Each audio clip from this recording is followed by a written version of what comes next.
Hi, from Ormond Beach, Florida. There's a newsworthy story from just a couple miles from here, a few miles south in Daytona Beach. Bethune-Cookman University, you may have heard about it.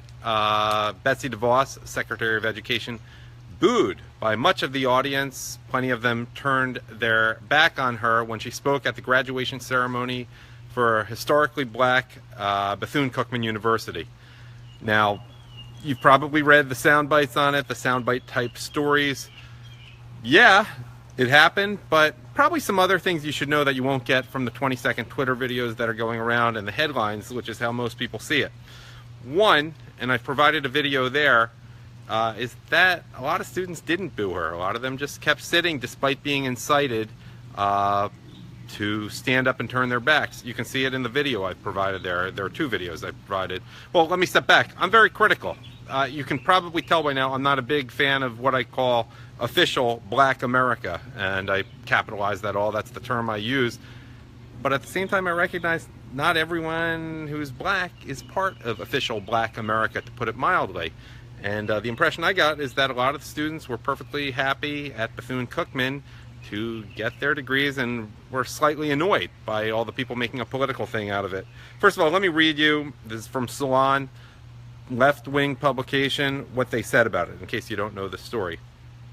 Both Secretary of Education Betsy DeVos and President Donald Trump's advisor Omarosa Manigault were met with a chorus of boos by students at Bethune-Cookman University, a historically black university in Florida.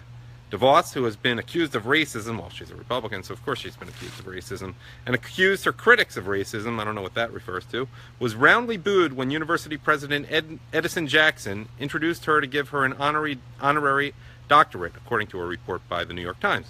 Roughly half of the graduates turned their backs on her. I saw the video, it didn't seem like it was roughly half. And many shouted over DeVos, while the cabinet member criticized their dissent by claiming they should try to learn from individuals with whom they disagree.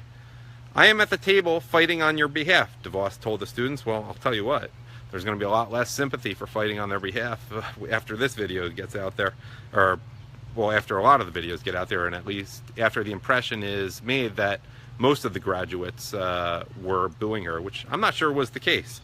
When the university first announced that it had asked DeVos to deliver the speech, the student body erupted in outrage. Or was it that the loudest members of the student body erupted in outrage, and people who wanted to get their names in the paper or get the attention of George Soros operatives erupted in outrage? I don't know. Protest petitions quickly accumulated thousands of signatures, and many called on President Jackson to resign. The anger wasn't just because of DeVos's association with Trump, but also because she had previously referred to historically black colleges as, quote, real pioneers when it comes to school choice. Well, yeah. What's the problem there? Or are you perpetually aggrieved and trying to find problems? I don't know. Historically black colleges known as HBCUs were founded because segregation prevented African American students from receiving an education anywhere else. Yeah, that's true. Historically black colleges known, yeah, but people are still choosing to go there now. So what's the problem? You don't have to go to an HBCU. No one's preventing you from going to a non-HBCU. Why are you going there? Historically black colleges known as HBCUs, okay, blah, blah, blah. During DeVos's speech, Jackson told the booing students that if they didn't stop, your degrees will be mailed to you. Choose which way you want to go. He did say that. We're going to talk about him in a minute. Good man, it seems like. Students also booed when Jackson introduced Omarosa Manigault earlier in the ceremony, prompting Jackson to scold the students by saying, "You don't know her, you don't know her story." I'm not sure I would have put Omarosa there, as she's most clearly identified today as a member of the Trump administration. I would have probably read it as, well, they're trying to soften the presence of Betsy DeVos by having this black woman here. Maybe they felt it was a little patronizing. I'm not sure strategically I would have done that either, but I have a lot of respect for Omarosa and what she does. I've met her. I interviewed her in Charlotte during the campaign trail. Yeah, so that's the article from Salon. Now, I want you to read here, I referred to him in the title here as a mensch, and I have not met him, even though I'm here in Daytona Beach, in the Daytona Beach area most of the time. Edison Jackson, I read a little bit about his background. He's older, he's in his 70s. I noticed he undergraduate majored at Howard in zoology, got some graduate degrees, and his career really has been focused on education, specifically education for black Americans. I'm assuming Medgar Evers' part of CUNY, C-U-N-Y, City University of New York, where he was for like 20 years, I think, heading that up, is sort of oriented toward blacks. I'm just guessing from the name of it. I may be wrong, but he was there for a long time. And look, you know, compare him to the administrators at Harvard who are just giving money from the grad schools to a separate and equal black graduation experience. It's not separate but equal because they're having all the fun of the regular graduation ceremony too. And this is being supported by the, I guess, SJW, social justice warrior, or just plain weak administrators who can't say no at Harvard. They're saying yes to it. Now compare them to this guy we're going to find out about named Edison Jackson, and compare the administrators at UC Santa Cruz who just gave in after having a building occupied by black protesters. They just gave in and gave them everything they wanted, like, you know, a lot of which was like exterior decorating, painting a place red, green, and black, and other, frankly, silly demands, and frankly, they should have been arrested, in my opinion. But let's compare this guy to him. This is from last week, in fact. Bethune-Cookman University president defends Betsy DeVos invite, and he's the one who invited her. Dialogue is a two-way street. You gonna argue with that? Like, I like this guy. The president of a historically black university in Daytona Beach, Florida, is defending his decision to invite Education Secretary Betsy DeVos to speak at the school's commencement, arguing that to disinvite her at students' demands would put them, the students, at a disadvantage for understanding opposing viewpoints. This is a quote from him. I am of the belief that it does not benefit our students to suppress voices that we disagree with, or to limit students to only those perspectives that are broadly sanctioned by a specific community. Edison O. Jackson, president of Bethune-Cookman University since 2013, wrote Wednesday in an op-ed for the Orlando Sentinel. You can get that op-ed through the link to the Washington Times piece that I have up there. He continues, one of the lasting hallmarks of higher education is its willingness to engage, explore, and experience that which we deem as other, he continued. When we shelter our students and campus communities from views that are diametrically opposed to their own, we actually leave our students far less capable of combating those ideas. Wow, he sounds like Lee Cheng, who I interviewed yesterday on Backlash on Shark Nation Radio. I mean, Lee Cheng could have said that.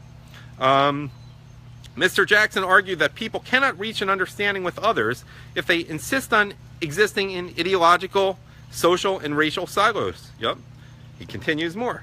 If our students are robbed of the opportunity to experience and interact with views that may be different from their own, then they will be tremendously less equipped for the demands of democratic citizenship, he wrote. Wow. How many better paid presidents of Ivy League universities and other fancier, more prestigious universities would never be caught dead saying something like that? Continuing with the article from the Washington Times, he said the university's founder, Mary McLeod Bethune, relied on support from leaders scattered all around the ideological and political spectrum in order to get the institution off the ground. Just a side note. It's interesting. You ever heard of the author Zora Neale, it begins with an H, Hurston? I may be getting the name wrong. I read her book, Their Eyes Were Praising God. I may be blanking on it. But she's from the Orlando area, even though it was, you know, not as built up as it is now. And I've learned that her books are no longer taught because, well, they're not as politically correct. They're about black self-reliance, and they're just more conservative than is in the African-American classics canon now. But it's just interesting, a thought, because that's within an hour of Bethune-Cookman University. Zora Neale Hurston, I think that's her name. Anyhow, continuing with this article. These leaders represented diverse political and social views, and Bethune invited them all to visit and support her institution. It is in that same vein that I have invited DeVos to speak, he wrote.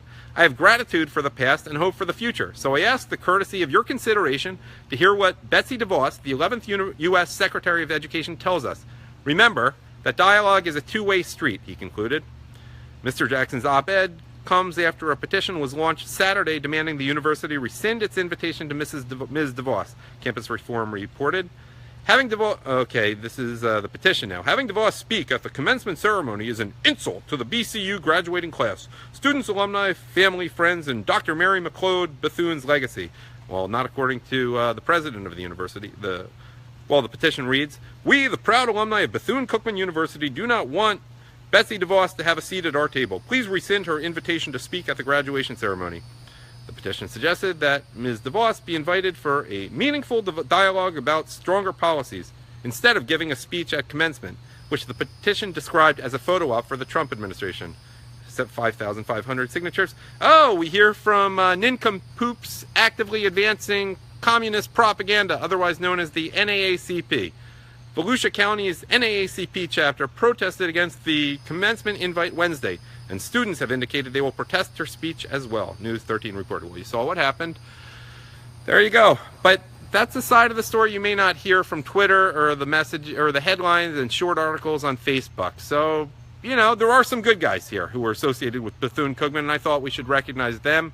And let's also note that there's a lot of peer pressure in the black community, and it's probably a little tougher there, you know, you don't want to seem like you're acting white.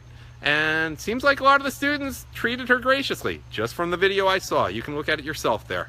So there you go. That's my sunset report from here in Greater Daytona Beach, not far from Bethune-Cookman University.